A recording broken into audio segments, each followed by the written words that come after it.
Hi, this is Scott Garibay, and today I want to talk about Dungeons and Dragons, and I want to talk about something brilliant that Jerry Seinfeld talked about while he talked to Neil Brennan, and how it helps us to understand what we do as dungeon masters.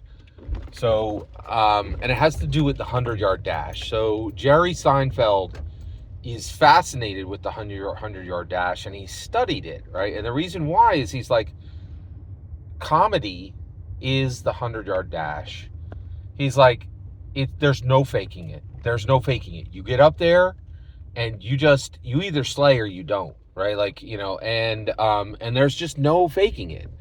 And he says, it really is brilliant. Like, he said that the reason he loves stand-up comedy is he's like, hey, it's 8 p.m. Like, he says, he killed this interview, and everything he was saying is applicable to everything that Jerry Seinfeld said to Neil Brennan is 100% applicable to dungeon mastering. So he said, here's what's happening, right? He said, we earn our money during the day. We collect it at night, right?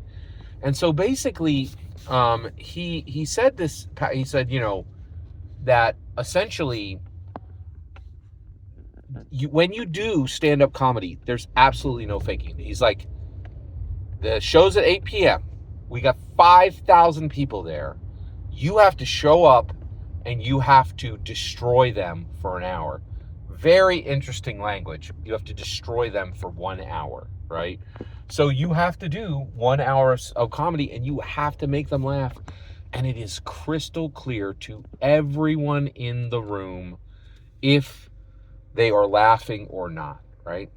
And he said, and the reason why he's so fascinated with the 100-yard dash is there's absolutely no faking it, and it is taking a human being and stripping them to the bare minimum, right? And he said when he's on stage for comedy, there's no, he says your pockets are empty. It's just you, and you have to get it done, right? And I really believe this is dungeon mastering, right?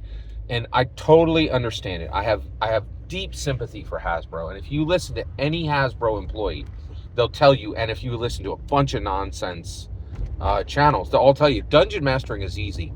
That is a flat out one of the most blatant lies, in my humble opinion, that I have ever heard in my entire life. It is outrageously wrong, right?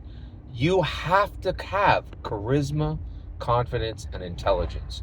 And if you are missing even a single one, that game is going to go sideways, And so you cannot fake it. You got to get down, sit down, run it. And the only metric is if your players come back. That's it. That's it. That's the whole ball of wax, right? And he's right. There's just absolutely no faking there's no faking the 100-yard dash. There's no faking being a stand-up comedian. A heckler comes at you, you have to be able to destroy them. You cannot let some drunk amateur interrupt what 5,000 people came here to hear. You have to. 8 p.m. 5,000 people are there, and you have to destroy them for 1 hour, right?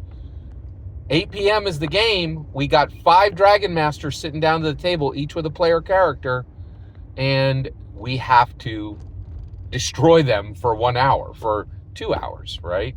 As Jerry would say. Now, I haven't really unpacked what he means by destroy. I think that's a very interesting language, and I'm going to be thinking about what he means by that. But I kind of understand where he's going here, right? And the reality is, Dungeons & Dragons it's just spot on the same thing, right? You have to be charismatic, you have to be confident, and you have to be intelligent, right? And the reality is, none of you need to worry about the intelligent part. If you read 750 pages of rules to get ready for the game, you're intelligent, right? Now, if you didn't, you should be wondering about yourself, and you probably should step back from the table. And don't come back until you've read. Yeah, don't come back if you ain't read the PHP, the MM, and the DMG, the PHB, and the MM, step away from the table and don't come back until you have, right? And if you can't, you don't have the intelligence to do this, in my humble opinion, right? The charismatic and the confident part, right? You might not have all of that there, but those can be gained. I'm convinced that those can be gained. The intelligence part is tough, right? Like that's, but I think, but nobody, if you're on this channel, you do not need to worry about that, because I'll tell you right now, like the only the most dedicated, dungeon masters and dragon masters are listening to this, this content, right?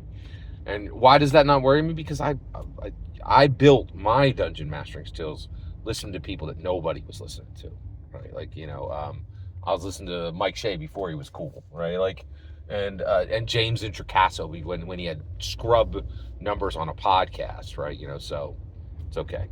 So I totally agree with Jerry. Jerry Seinfeld, you cannot fake the 100-meter dash. You cannot fake being a stand-up comedian. You cannot fake the Dungeon Master slot, right? And honestly, if you ran and you got only 3 sessions, 6 sessions, 10 sessions in, and you never picked up another campaign, you were missing one of those parts. That's why it didn't work, right? And so every single word you just heard is and so listen to Jerry, right? Get in there, do the thing, do the work, do the labor. And he says none of this is easy. Like, it is hard, disciplined work. And that's the point. Dungeon mastering is not easy by any metric. Not everyone can do it, and it's going to be hard, difficult, disciplined work. And anyone telling you you different, they have an agenda, or they're just flat out wrong. And I do get that Hasbro wants to encourage people. They're like, hey, you can do it. Come on in, man. The water's fine. I get it. They don't want to tell people, listen, this is going to be the hardest thing you ever do. This is what's going to actually make you grow, learn, and change. That doesn't sell books. I get it. Every single word you just heard is my humble opinion. Nothing more, nothing less. What's important is when I hear your humble opinion. When you get in the comments and send your traffic, please consider liking and subscribing, and have a fetch millennium.